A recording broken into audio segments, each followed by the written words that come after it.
in my experience, I've seen more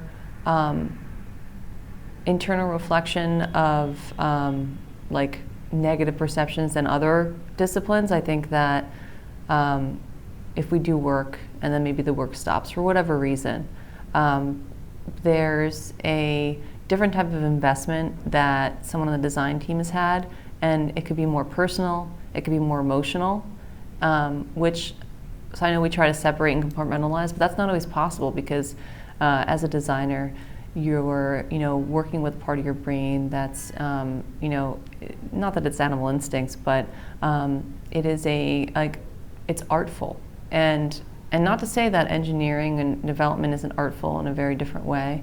Creating beautiful code is a thing, and I think we need to have appreciation for that.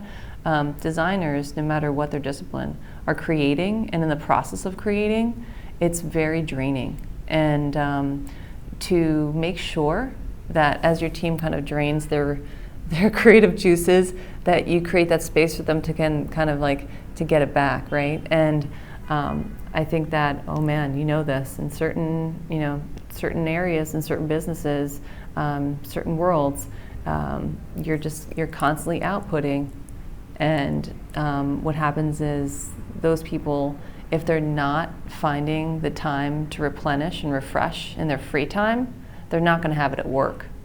And I think as design leaders, even if we're on crazy ass timelines and we're working nights and weekends for a few months, remember that, note it, carve out time for after that thing is launched to let the team refresh a little bit. You're going to get a lot less burnout. But yeah, that's probably the core difference I've seen between working with designers versus folks in other disciplines.